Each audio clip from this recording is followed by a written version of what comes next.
ભરૂચ નગરપાલિકા ખાતે બજેટલક્ષી સામાન્ય સભા મળી હતી। ₹28.10 કરોડના પુરાતવાળા બજેટ સાથે આગામી વર્ષ 2024-2025 માટેનો અંદાજિત 191.88 કરોડનું બજેટ સર્વાનુમતે મંજૂર કરાયું હતું। બજેટમાં કોઈપણ જાતનો વેરામાં વધારો કરાયો ન હતો। ભરૂચ નગરપાલિકા સભાખંડ ખાતે પ્રમુખ વિભૂતિબા યાદવની અધ્યક્ષતામાં આગામી નાણાકીય વર્ષ માટેની બજેટલક્ષી સામાન્ય સભાનું આયોજન કરવામાં આવ્યું હતું। સામાન્ય સભામાં સન 2024-2025નું બજેટ મંજૂરી માટે મૂકવામાં આવ્યું હતું। સાથે સાથે સન 2023-2024ના બજેટનું રીપ્રોપ્રિએશનને પણ સભામાં મંજૂરી માટે મૂકવામાં આવ્યું હતું। ₹28.10 કરોડની પુરાતવાળા બજેટ સાથે આગામી વર્ષ 2024-2025 માટેનો અંદાજિત 191.88 કરોડનું બજેટ સર્વાનુમતે મંજૂર કરાયું હતું। પાલિકાના પ્રમુખ વિભૂતિબા યાદવ, મુખ્ય અધિકારી હરેશ અગ્રવાલ, કારોબારી ચેરમેન હેમેન્દ્ર પ્રજાપતિની ઉપસ્થિતિમાં મળેલા સામાન્ય સભામાં ભરૂચ શહેરના વિકાસને લગતા વિવિધ મુદ્દાઓને લઈ ચર્ચાઓ કરવામાં આવી હતી। પાલિકાના સભાખંડના મળેલા સામાન્ય સભામાં રંગ ઉપવન, માતરિયા તળાવના બ્યુટિફિકેશન સહિતના ફ્લાયઓવર બ્રિજ સહિતના કામો અંગે ચર્ચા બાદ મંજૂર કરાયા હતા। કેટલાક મુદ્દે સત્તા પક્ષ અને વિપક્ષ વચ્ચે ચકમક પણ સર્જાઈ હતી। વિપક્ષ દ્વારા વેરામાં કોઈ જાતનો વધારો નહીં કરતા નિર્ણયને આવકારવામાં આવ્યો હતો। પાલિકા પ્રમુખ વિભૂતિબા યાદવ બજેટ ભરૂચ શહેરના સર્વાંગી વિકાસ અને છેવાડાના માનવી સુધી પહોંચવા માટેનું હોવાનું જણાવ્યું હતું। બજેટલક્ષી સામાન્ય સભામાં શાસક પક્ષ દ્વારા કરવેરા વગરનું બજેટ રજૂ કરવામાં આવ્યું, તેને અમે આવકારીએ છીએ। નગરપાલિકાના જાગૃત વિપક્ષ દ્વારા અને જાગૃત પ્રજા દ્વારા જે 1 વર્ષ પહેલા આંદોલન કરવામાં આવ્યું હતું, નગરપાલિકાએ જે વેરા વધારાની જાહેરાત કરેલી હતી, એ જાહેરાતની સામે નગરપાલિકા વિપક્ષે સહી ઝુંબેશથી લઈને દરેક વિસ્તારમાં જઈને લોકોને જાગૃત કરી વેરા વધારાના વિરોધના અંદર વેરા વધારો રદ કરો એવું આંદોલન ચલાવેલું। એ આંદોલનના કારણે આજે કહી શકાય કે કોઈ પણ વેરો કરનો ઉમેરા કર્યા વગર આ બજેટ રજૂ થયું છે।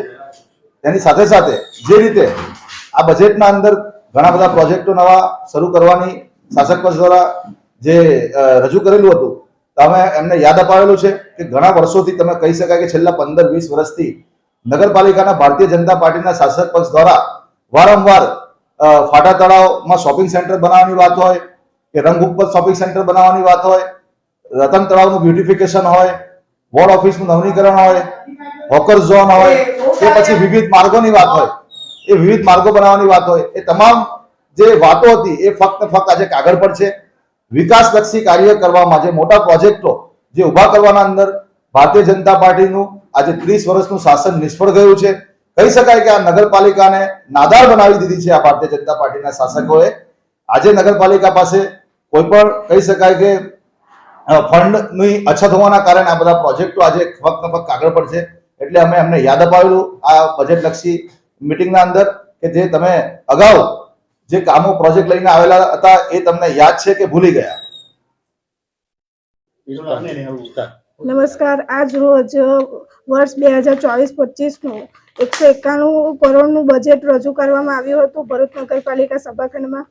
આ બજેટમાં કોઈ પણ પ્રકારના કરવેરા પ્રજા ઉપર નાખવામાં આવતા નથી અને અમે પ્રજાને છેવાડાના માનવી સુધી તમામ રીતે પ્રયત્નો કરીશું કે કોઈ પણ જાતનું અમને તકલીફ કે મુશ્કેલી ના પડે અને તમામ વોર્ડના રોડ, રસ્તાઓ, સાફ સફાઈના કામો અને સ્ટ્રીટ લાઇટના કામો પણ એમાં આવરી લેવામાં આવ્યા છે અને અમે નગરપાલિકાના ચૂંટાયેલા તમામ સભ્ય સાથે મળીને કામ કરીશું અને પ્રજાને સાથ સહકાર આપીશું।